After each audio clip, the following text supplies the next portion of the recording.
صلي وسلم وزد وبارك عليك يا حبيبي يا رسول الله. ازيكم وعاملين ايه؟ يا رب تكونوا بخير واحسن حال. انا منى ودي قناتي وصفه ومعلومه مع منى سند. النهارده هنعمل مع بعض غدا او عزومه ما كلفتنيش غير 50 جنيه، 50 جنيه بس. هنعمل من صنف واحد صنفين احسن من بعض. كل هيحتار يعني هيحتار برضه. بس قبل اي حاجه ننزل نصلي على حبيبنا النبي ونثبت وكنا كده بالصلاه على حبيبنا النبي. اللهم صل وسلم وبارك عليك يا حبيبي يا رسول الله. نضغط على زر اللايك، ولو مش مشتركه معايا نورينا عشان واشتركي في القناه وفعلي زر الجرس عشان يوصلك مني كل جديد بامر الله. اول حاجه كده جبنا سردين ده كان الكيلو ب50 جنيه. هتغسليه غسيل كويس جدا لحد الميه بتاعته ما تروق تمام، وبعد كده هتصفيه. مفيش اكتر من كده ولا اسهل من كده. هنجيب بقى اول صينيه معانا. هنقطع هنجيب حبايتين طماطم، حبايتين فلفل، على بصلتين. هنقطع كل الحاجات دي كده زي ما انتوا شايفين بقى، شرايح، مكعبات، جوانح، انصاص، رباع، اللي انتي بتحبيه اعمليه. الشكل ده بيرجع ليكي انتي وعلى حسب ما انتي بتحبي. هنقطع كل البصل والحاجه زي ما انتوا شايفين كده معانا في الصينيه. السردين حلو جدا وجميل جدا وموجود جدا الفتره ديت، يعني بتالت الموسم بتاعه. تقدر بقى تجيب بقى تعملي منه صواني، تقلي، تخلليه. بصراحة تحفة. قطعنا كده ليمونتين على وش الصينية. هنجيب بقى هنبهرها بقى شوية ملح، شوية سنة فلفل اسمر، معلقة كمون كبيرة، شوية كزبرة عشان خاطر الطماطم. انا ما حطيتش هنا توم ولا اي حاجة تمام. وهنمسك بقى بايدينا كده، نغسل ايدينا كويس جدا وندعك الحوار ده كله كده لحد ما الطماطم كده والحاجه بتاعتنا كده تنزل ميتها والبهارات تختفي وسط المخضر ده كله تمام. هنقلب زي ما انتم شايفين بالشكل ده. طبعا انا ايدي نضيفه يعني ما تقرفوش ولا اي حاجه. انا بغسل ايدي وايدي نضيفه تمام. هندعك بقى زي ما انتم شايفين كده كل الخضار هنقلبه كده بالطريقه دي. طبعا كان معايا نص بصلايه كده صعبت عليا، قلت هسيبها كده حزينه لوحدها تعيد البصل اقطعك معاهم وخلاص. وبصراحه ما ندمتش يعني. وبعد كده بقى هقوم قاسمه الخضار ده نصين، نص في طبق ونص في الصينيه. وهنقوم جايبين السردين بتاعنا ورصينه كده على الخضار كده من فوق. كده زي ما انتم شايفين كده من غير دقيق ومن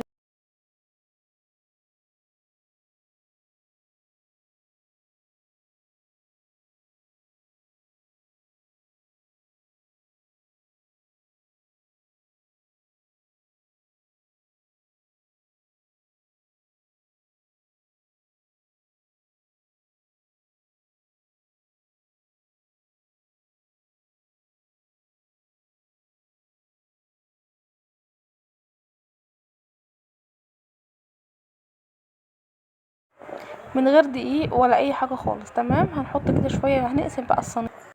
حابه بقى تكتري تقللي دي حاجه بترجع لك انت تمام. وهنجيب بقى بقيه الخضار هنحطهم كده على وش السردين، وهنحط عليهم كده معلقتين زيت كده من فوق، مش هنكتر ولا اي حاجه. طبعا الصينيه فيها سردين، فيها فلفل، فيها بصل، فيها طماطم، وفيها ليمون والزيت ومتبهره وملحها مظبوط وزي الفل. هنشيلها بقى على جنب وهنجهز الصينيه التانية عشان ندخلهم الفرن مع بعض. هنجيب بقى شويه دقيق وهنبهر الدقيق. هنحط شويه ملح وتوسط كده بالملح. وبعدين عشان خاطر طبعا يحط سمك يعني ياخد من طعم الدقيق. وبعد كده معلقتين حلوين كده من النشا عشان خاطر يبقى مقرمش معاكي كده. ومعلقه كمون كبيره، طبعا السمك بيحب الكمون جدا.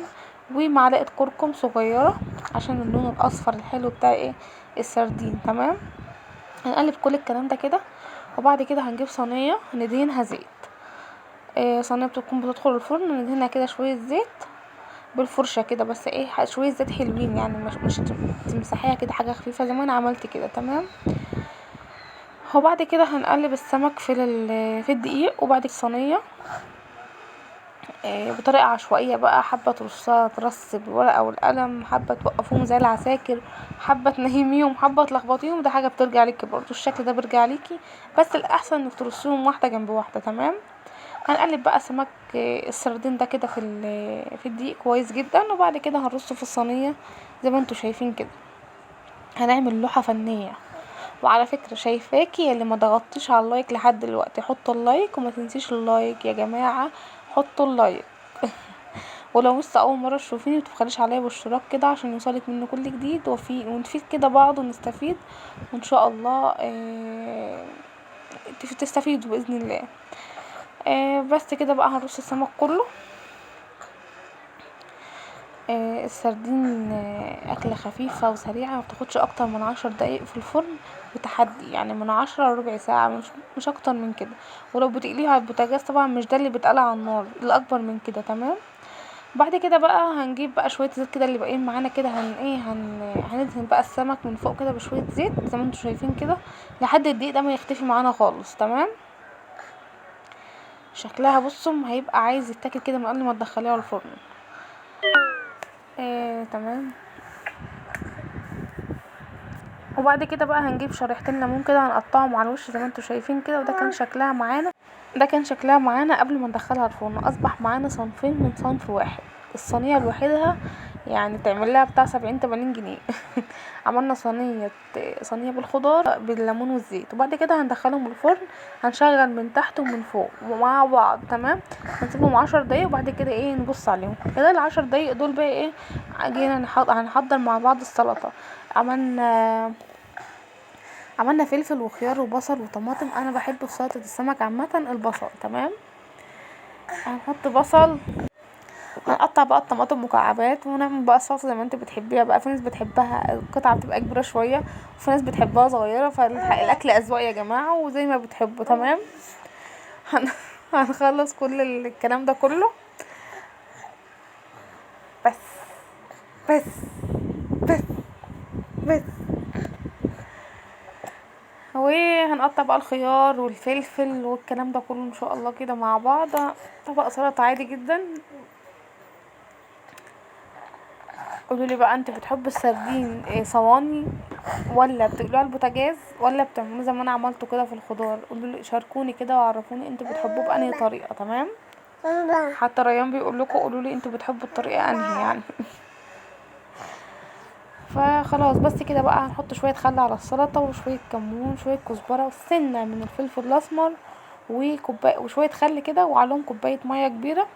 ما تسالوش بتحطوا ميه ليه، عشان انا ولادي بيحبوا ميه السلطه كتير جدا. تمام.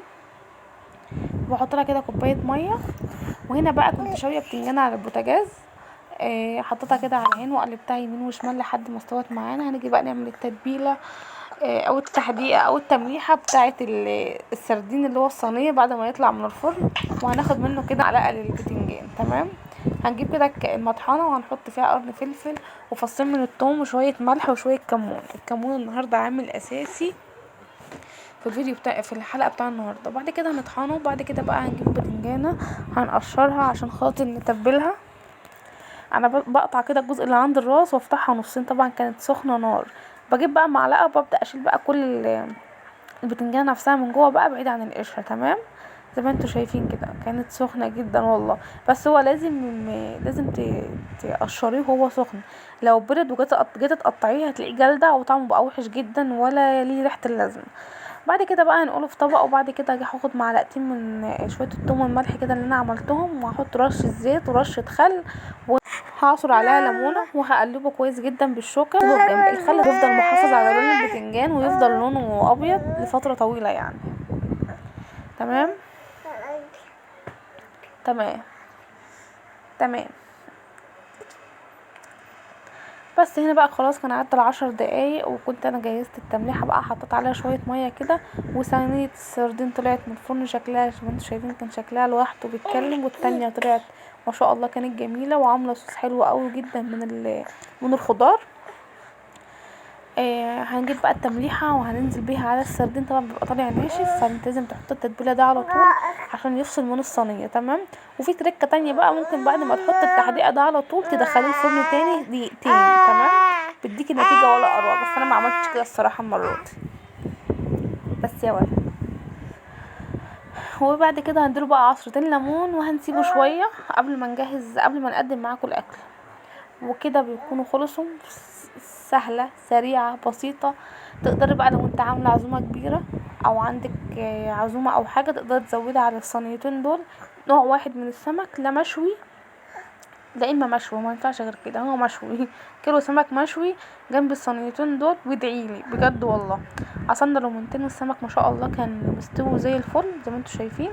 وكمان هوريكم السمك التاني كان مستوي جدا وكان دايب. وعلى فكرة الاكل ده كفاني يومين.